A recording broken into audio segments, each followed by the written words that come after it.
Rahasia di balik kebijakan Chelsea merekrut pemain-pemain veteran Liga Premier.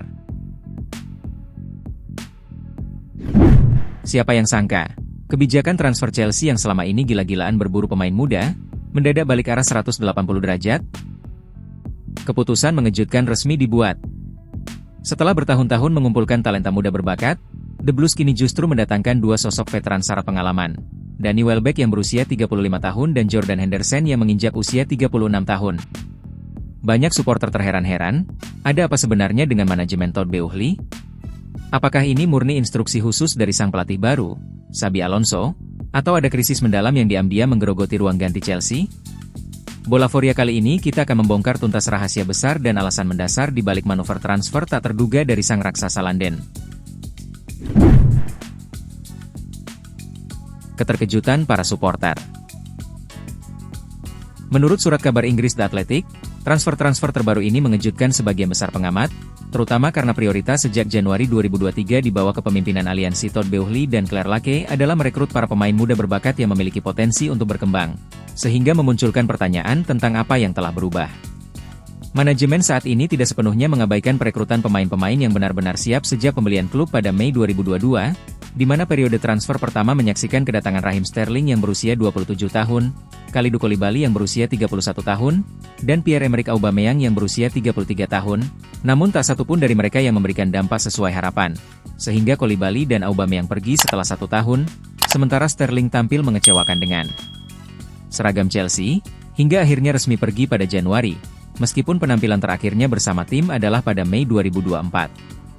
Kesulitan yang dialami trio ini menjadi faktor utama dalam perubahan strategi transfer sejak Januari 2023 dan seterusnya. Selama 3 musim terakhir, tim Chelsea memiliki rata-rata usia termuda di Liga Primer Inggris, namun ganjaran atas hal itu adalah menempati peringkat ke-6, ke-4, dan ke-10 di Liga Primer Inggris, dengan beberapa momen menonjol seperti meraih gelar Liga Konferensi Eropa dan Piala Dunia antar klub.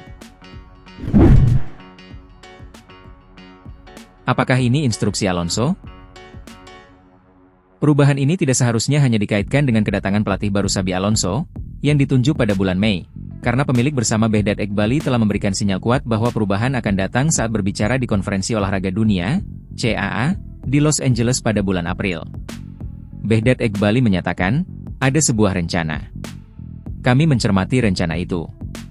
Kami berusaha memperbaiki rencana tersebut dan menyesuaikannya jika tidak berjalan. Kami harus lebih baik dalam beberapa hal, menambahkan lebih banyak pemain yang siap pada bagian proyek ini, untuk membawa proyek ke level berikutnya, agar konsisten seiring waktu. Kami menyadari bahwa kami membutuhkan keseimbangan. Anda menyesuaikan sebuah model, membaik, dan belajar dari kesalahan. Ketika nama pelatih Liam Rowe Senior disebutkan di hadapan para supporter Chelsea, kemungkinan besar mereka tidak akan merespons dengan hangat, tetapi ia mencermati adanya sesuatu yang hilang dalam tim ketika menggantikan Enzo Maresca pada bulan Januari.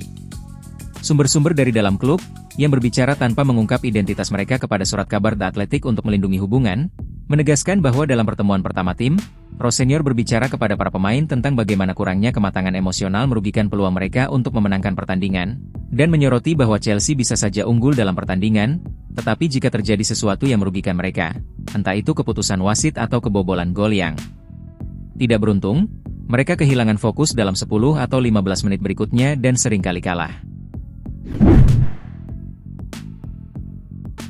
Krisis disiplin. Rekam jejak disiplin buruk Chelsea menjadi faktor lain, di mana mereka menempati posisi terakhir dalam tabel fair play 2 kali dalam 3 musim terakhir, dan pada kesempatan lainnya di musim 2024 hingga 2025 mereka berada di posisi kedua dari bawah. Sementara para anggota kelompok kepemimpinan seperti Enzo Fernandez dan Moises Caicedo, yang berada dalam posisi memungkinkan untuk memberikan teladan, justru secara rutin terlibat pelanggaran dengan para wasit. Selama pertemuan-pertemuan yang digelar bersama Alonso terkait penunjukannya sebagai pelatih, mantan gelandang itu berbicara tentang persoalan yang sama yang telah mereka identifikasi, yakni kebutuhan untuk membangun dan menambah lebih banyak sosok bermental kuat, dan hal ini menjadi urusan utama serta berarti bahwa semua pihak sepakat sejak hari pertama. Alonso menyatakan selama tur pramusim klub di Sydney dalam sebuah wawancara mengenai apa yang dibutuhkan untuk membangun budaya yang baik di sebuah klub sepak bola, dengan mengatakan, bagi saya, Anda membutuhkan keseimbangan yang tepat dari karakter, dan dari tingkat kematangan, para pemain yang berusia awal 20-an, awal 30-an, dan di antara keduanya, para pemain di berbagai fase karir mereka.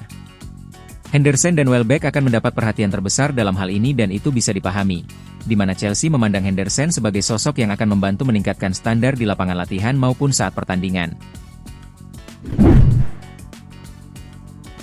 Pada akhirnya, umur hanyalah angka, tetapi mentalitas dan kepemimpinan di lapangan adalah sesuatu yang sangat mahal harganya.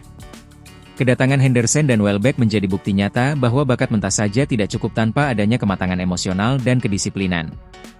Sekarang pertanyaannya, apakah kombinasi darah muda dan pengalaman para veteran ini bisa membawa Chelsea kembali ke puncak kejayaan bersama Xabi Alonso? Atau justru strategi ini bakal jadi blunder baru? Tulis pendapat kritis kalian di kolom komentar di bawah.